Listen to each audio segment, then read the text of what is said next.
ईव्हीएमचं अनेक लोक सांगतायत ईव्हीएमचं आता सुद्धा काल मी बसलो होतो विमानतळावरती, त्यावेळेला माझ्याबरोबर एक सन्मान्य आमदार होते, ते सुद्धा कसं ईव्हीएम चुकीचं आहे ते सन्मान्य सेक्रेटरी महोदयांना सांगत होते. मला गंमत वाटली. निवडणुकीमध्ये जो फिरत होता त्याला कळत होतं सगळ्याच्या सगळ्या इतिहासात असं होणार नाही. अशा पद्धतीनं आमच्या सगळ्या लाडक्या बहिणी मुख्यमंत्री एकनाथजी शिंदे साहेबांनी घेतलेल्या भूमिकेमुळं अत्यंत चांगल्या पद्धतीनं कोण आला रे कोण आला, लाडक्या बहिणींचा भाऊ आला, अशा पद्धतीची भूमिका घेऊन काम करत होते. अतिशय चांगल्या पद्धतीनं लाडक्या बहिणींनी आपल्या सगळ्यांना साथ दिली. मी खरं म्हणजे ज्यांचा आभार मानायला पाहिजे. अनाथांचा नाथ एक नाथ असं जे काही गाणं आहे, मला वाटते माझ्यासारख्या कार्यकर्त्यावरती सुद्धा त्यांनीच आशीर्वाद ठेवला. त्यामुळेच अनाथांचा नाथ एकनाथामुळेच आपण सगळेजण हे मंत्री झालो. त्यांचं सुद्धा आभार मानणं अतिशय महत्वाचं आणि अतिशय आवश्यक आहे.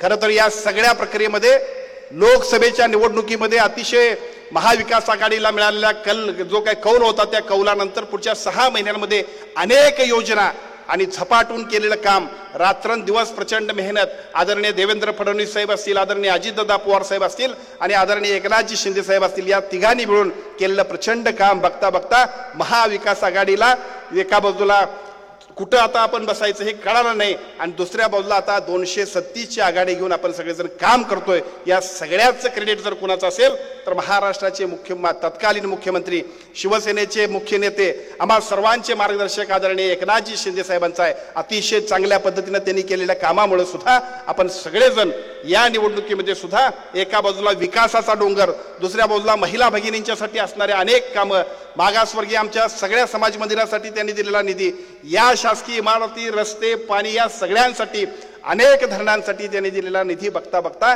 इतिहास घडला आणि आपण सगळेजण अतिशय चांगल्या पद्धतीने ही निवडणूक यशस्वी केली.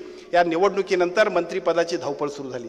मला आठवतंय आपण सगळेजण इथनं गुलालात गेलो आणि गुलालात गेल्यानंतर त्यावेळेचं भाषण झाल्यानंतर मी आजच तुम्हाला भेटतोय. त्या भाषणानंतर दादा मी आजच भेटतोय. ते भाषण झालं आणि दुसऱ्या दिवशी सकाळी विमानं आम्हाला खाजगी 10च्या 10 आमदारांना खाजगी विमानानं सन्माननीय मुख्यमंत्र्यांनी बोलवलं. ताजलँड हॉटेलमध्ये आम्हाला सगळ्यांना थांबवलं. 8-10 दिवस ताजलँडमध्ये गेले. तिथनं परत यावं असं म्हटलं तर या मतदारसंघातला एकही माणूस मला सांगत नव्हता तुम्ही तिकडून इकडे या. ते म्हणायचे तुम्ही तिथंच राहा, फक्त मंत्रिपदाचं तेवढं काहीतरी बघा. आता मला कंटाळा यायला, कारण निर्णय काय होत नाही. बरं, मुख्यमंत्र्यांच्या आणि उपमुख्यमंत्र्यांच्या समोर मर्यादेच्या पलीकडे आपल्याला जाता येत नव्हतं. आपण इच्छुक असलो तरी शेवटी सुद्धा समोरच्या माणसासमोर किती वेळा जायचं याला काही मर्यादा होत्या. पण मला तुम्हाला सांगायला खूप आनंद वाटतोय, महाराष्ट्राच्या मुख्यमंत्री, तत्कालीन मुख्यमंत्री आणि शिवसेनेच्या मुख्य नेत्यांनी जे काय दिलं ते देर आहे, दुरुस्त आहे, किंवा दिलं ते दिलं, मागच्या सगळ्या व्याजा सकट आपल्या सगळ्यांना दिलं असं म्हणायला काही हरकत नाही. त्या सगळ्याची भरपाई आदरणीय साहेबांनी केली आणि अतिशय चांगल्या पद्धतीची जबाबदारी आपल्या सर्वांच्यावरती दिली.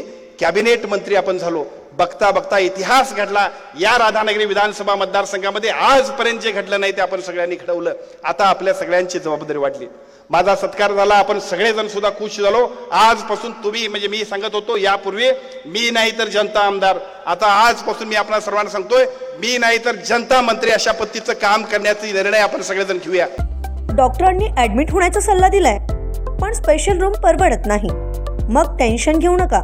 सूर्य हॉस्पिटलने प्रथमच अगदी कमी किमतीत सर्व सोयींयुक्त आणि रुग्णांची गरज लक्षात घेऊन बजेट फ्रेंडली रूम्स उपलब्ध केले आहेत. कॅशलेस सुविधांसह खिशाला परवडणाऱ्या किमतीत budget friendly economic special room.